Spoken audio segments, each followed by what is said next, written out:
இப்போ ஒரு சூப்பரான சீரக சம்பா ரைஸில் சிக்கன் பிரியாணி நான் செய்ய போகிறேன். எப்படி செய்யலான்னு பார்க்கலாம் வாங்க.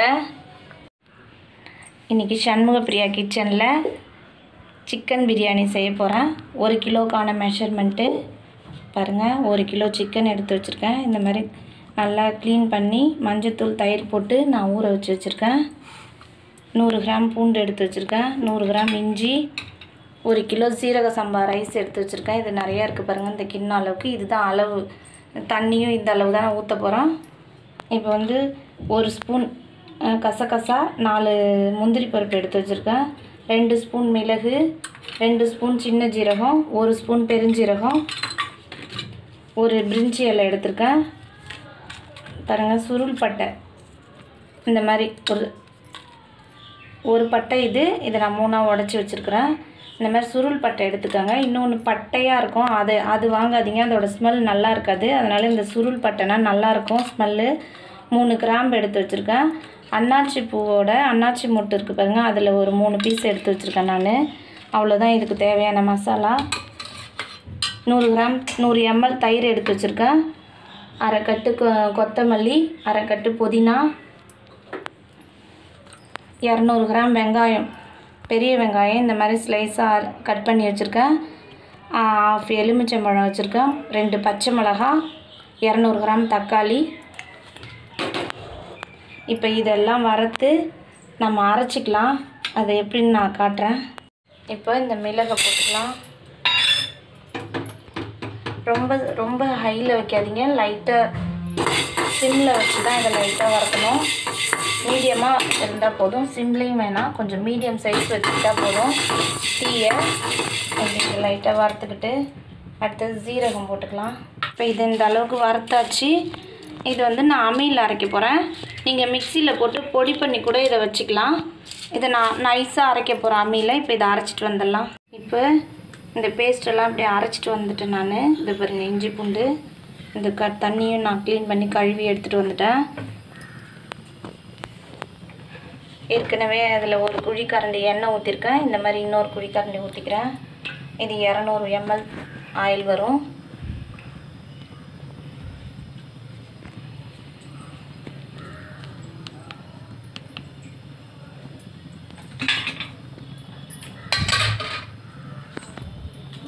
இப்போ இதில் இந்த பட்டையெல்லாம் போட்டுக்கலாம்.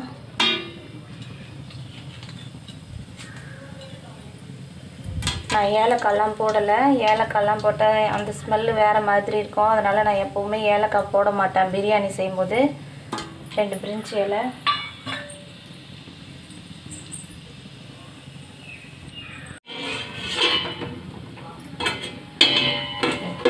இப்போ இது நல்லா கொஞ்சம் வதங்கினதுக்கப்புறம்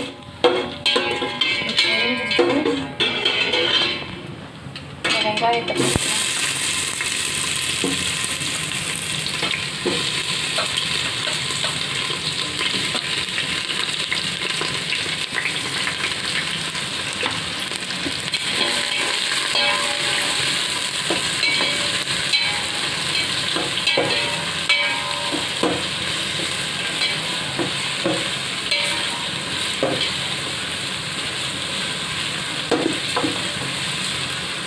நல்லா ப்ரௌனாக ஆகணும், அந்தளவுக்கு இது வதங்கணும்.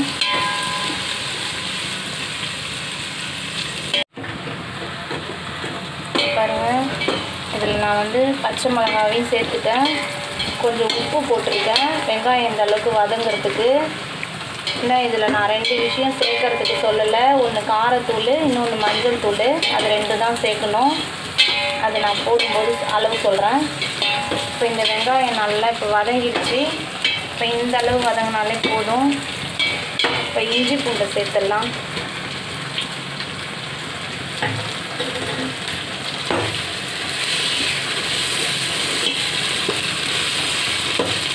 இப்போ பாருங்கள், இஞ்சி பூண்டு இந்த அளவுக்கு வதங்கிடுச்சு.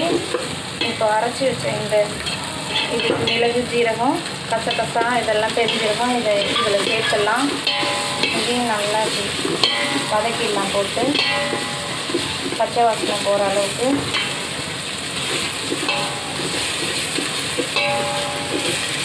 அடிப்பிடிக்காமல் கிளறிட்டே இருக்கணும். இப்போ பாருங்கள், இந்த அளவுக்கு இதை நல்லா வதக்கியாச்சு. எல்லா மசாலாவும் வதங்கி வந்துருச்சு. எண்ணெய் கொஞ்சம் திரிஞ்சு வந்துச்சு. இப்போ தக்காளி சேர்த்துக்கலாம்.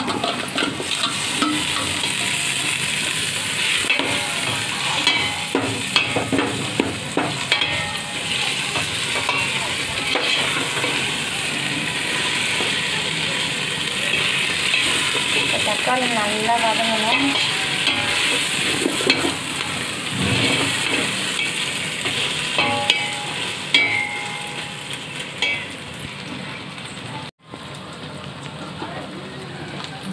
இப்போ 2 ஸ்பூன் காஷ்மீரி சில்லி பவுடர் போடுறேன். நான் காரம் ஏற்கனவே மிளகு பச்சை மிளகாய் காரம் அதிகமாக இருக்கிறதுனால எனக்கு இது போதும்.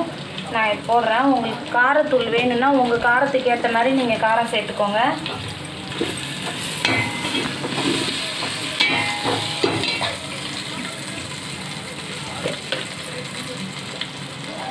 மஞ்சள்தூள் 1/2 ஸ்பூனு,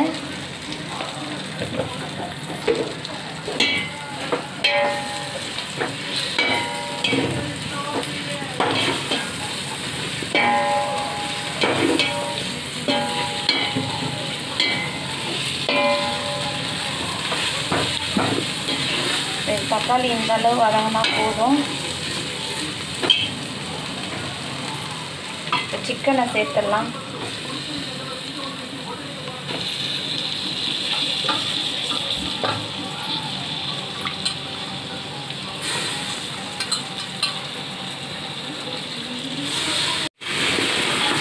பாருங்கள், இதை நல்லா கலந்து விட்டுக்கலாம். இப்படி இந்த காஷ்மீரி சில்லி பவுடர் போட்டாலே கலர் நல்லா வந்துடும்.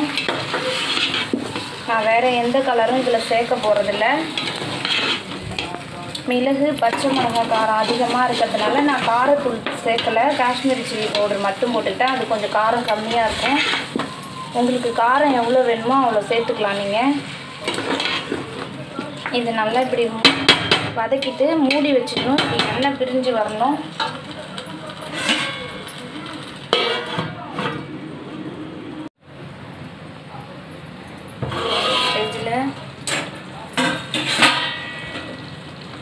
புதினாவை போட்டுடலாம்.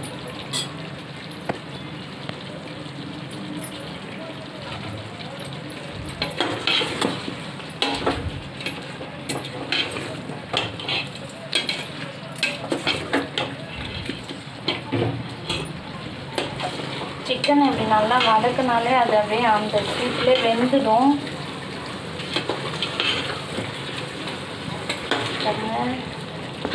நல்லா இதெல்லாம் தண்ணி இந்த இது ஃபுல்லாக வற்றிடணும். அதுக்கப்புறம் தான் நம்ம தண்ணியே இதில் ஊற்றணும். இப்போ ஓப்பன்லேயே வச்சு கிளறி விட்டுக்கலாம்.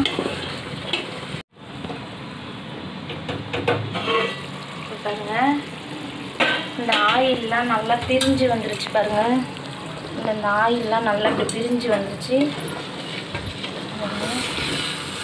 நல்லா ஆயில் நல்லா தனியாக இப்படி பிரிஞ்சு வந்துருச்சு. சிக்கன் நல்லா வெந்து தனித்தனியாக வந்துருச்சு. பாருங்கள், இப்போ இந்த ஸ்டேஜில் தண்ணியை நம்ம ஊற்றிடலாம்.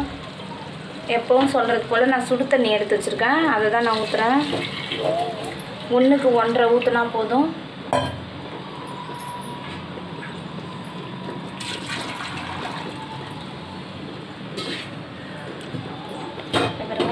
முதல்ல 1 கிலோ ஊற்றிட்டேன். இப்போ 1.5 ஊற்றுறேன்.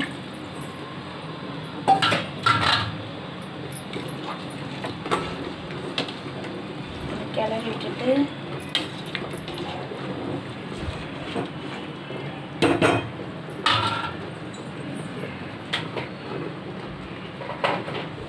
நம்ம வெங்காயம் வதக்கும் போதே உப்பு போட்டுட்டேன் நான். இப்போ மறுபடியும் இதில் கொஞ்சம் உப்பு போடுறேன். நீங்கள் தேவையான அளவு டேஸ்ட் பண்ணிவிட்டு கூட உப்பு போட்டுக்கலாம். இப்போ இதை மூடி வச்சிடலாம். இது நல்லா கொதி வரட்டும். இப்போ தண்ணி நல்லா கொதி வந்துருச்சு. இந்த லெமனை இதில் புழிஞ்சு விட்டுடலாம்.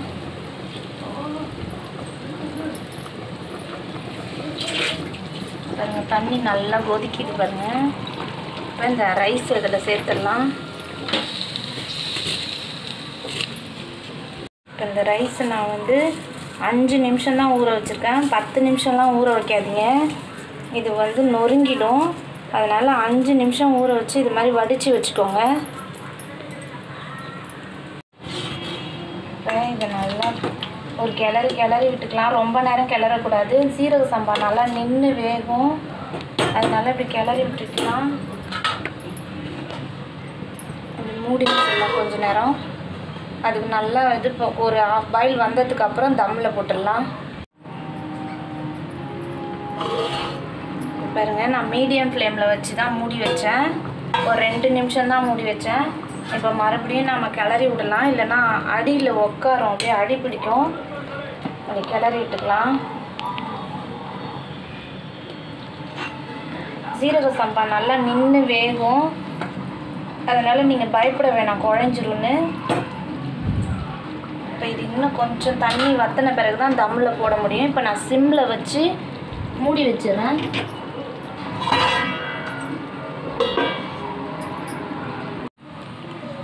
இப்போ அது கொஞ்சம் தண்ணி நல்லா கொஞ்சம் இழுத்துருக்கும். இந்த ஸ்டேஜில் நாம் பாருங்கள், தண்ணி இழுத்துருக்கு. இடையில நாம் ஒரு வாட்டி ஓப்பன் பண்ணி கிளறி விட்டுடலாம். இந்த ஸ்டேஜில் இதை தம்மில் போட்டுடலாம். நம்ம தம்மில் எப்படி போடுறதுன்னு நான் காட்டுறேன் பாருங்கள். இப்போ இந்த தோசைக்கல்லை ஹை ஃப்ளேமில் அடுப்பை வச்சுட்டு இந்த தோசைக்கல்லை இதில் போட்டுடலாம். பாருங்கள், தோசைக்கல்லை அடுப்பில் நல்லா ஹீட் ஆகிட்டுருக்கு. இந்த ஸ்டேஜில் இந்த கொத்தமல்லியை நம்ம கொஞ்சம் போட்டுக்கலாம். எடுத்து வச்சுருக்கிற கொத்தமல்லியில் பாதியை போட்டாச்சு.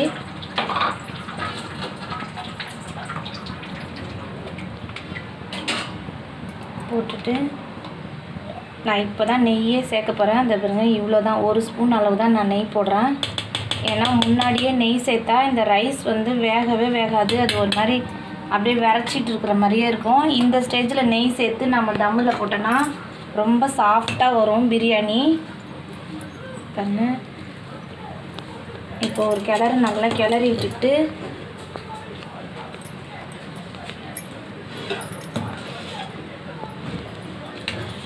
ரொம்ப சூப்பராக இருக்கும். நீங்கள் இந்த மெத்தடில் செஞ்சு பாருங்கள். பாருங்கள், இப்படி நல்லா இது பண்ணி விட்டுட்டு சமமாக ஆக்கி வச்சுட்டு இந்த தோசைக்கல் நல்லா ஹீட் ஆகிடுச்சு. இதை தூக்கி இது மேலே வச்சிடலாம்.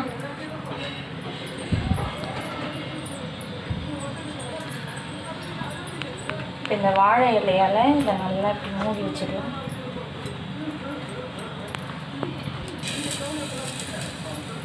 இப்போ அடுப்பு சிம்மில் வச்சிடலாம். மூடி வச்சுட்டு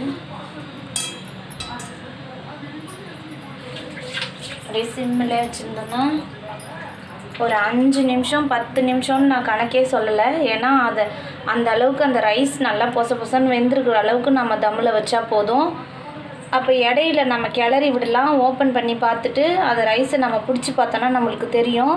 அந்த அளவுக்கு நம்ம தம்மில் வச்சுட்டோன்னா நல்லா சூப்பராக இருக்கும். ஆனால் முதல்ல நெய் சேர்த்தோன்னா அந்த சாதம் நம்ம சாப்பிடும்போது அந்த ரைஸ் வந்து ஒரு மாதிரி ஹார்டாக இருக்கிற மாதிரி அடைக்கிற மாதிரியும் இருக்கும். இப்படி நீங்கள் வெந்ததுக்கு அப்புறம் தம்மில் போடும்போது 1 ஸ்பூன் அளவுக்கு நெய் போட்டு பாருங்கள்.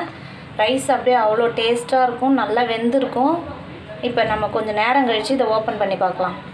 இப்போ நான் இந்த மாதிரி ஒரு கர்ச்சீப் போட்டு இப்படி மூடி வச்சுருக்கேன். இப்போ இது வந்து ஓரளவுக்கு நல்லா ஹீட் ஆகிடுச்சு. இதை நான் ஓப்பன் பண்ணி பார்க்க போகிறேன் இடையில. இப்போ ரைஸை எடுத்து பிடிச்சி பார்த்துட்டு நமக்கு எப்படி இருக்குன்னு அந்த பதம் தெரியும். அப்போ சாஃப்டாக இருந்ததுன்னா நம்ம வந்து எடுத்துக்கலாம், அடுப்பு ஆஃப் பண்ணிடலாம். அப்படி இல்லைன்னா திரும்பவும் ஒரு 5 நிமிஷம் வைக்கலாம் நம்ம. இப்போ பாருங்கள், நல்லா புகை வருது, எனக்கு தெரியுது. இப்போ இதை எடுத்துட்டு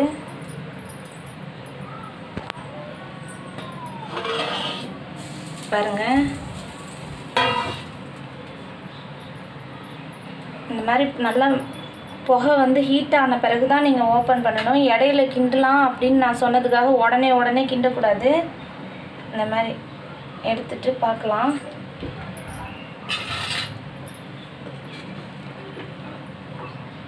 பாருங்கள்,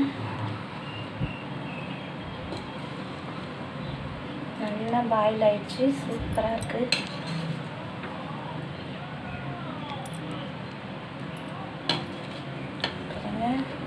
சீரக சம்பா ரைஸு பாருங்கள், நல்லா வெந்திருக்கு. இந்த அளவே போதும் வெந்தது. கரெக்டாக நான் டைம் இப்போ மூடி வச்சு இப்போ பார்க்கும்போது 10 நிமிஷம் தான் ஆச்சு. நல்லா பாருங்கள், சூப்பராக வெந்திருக்கு பொல பொலன்னு. இந்த ஸ்டேஜில் நீங்கள் ஒரே ஒரு விஷயந்தான் பிரியாணியில் கவனிக்கணும். ஸ்டார்டிங்லே ஆயிலோடு சேர்த்து நெய்யை ஊற்றாதீங்க. அப்போ அது வந்து விரைச்சிக்கிட்டு இருக்கிற மாதிரி இருக்கும். பிரியாணி கொஞ்சம் ஆறினாலும் பசங்களுக்கெலாம் அடைக்கிற மாதிரி இருக்கும். நல்லா முக்கால் பதம் வெந்ததுக்கப்புறம் தம்மில் போடும்போது நீங்கள் எவ்வளோ நெய் சேர்த்துக்கணுமோ அப்போ அந்த ஸ்டேஜில் சேர்த்து இந்த மாதிரி தம்மில் வைங்க. அப்போ பிரியாணி சூப்பராக இருக்கும். பாருங்க, நல்லா ரொம்ப சாஃப்டாக நல்லாயிருக்கு. சூப்பராக பிரியாணி ரெடி ஆகிடுச்சு. பாருங்கள், சீரக சம்பா ரைஸில் செஞ்சுருக்கோம் சிக்கன் பிரியாணி. ரொம்ப டேஸ்டியாக இருக்கும். செஞ்சு பாருங்கள். லைக் பண்ணுங்கள், ஷேர் பண்ணுங்கள், கமெண்ட் பண்ணுங்கள். மறக்காமல் சப்ஸ்கிரைப் பண்ணுங்கள். என்னோடய வீடியோ பார்த்ததுக்கு ரொம்ப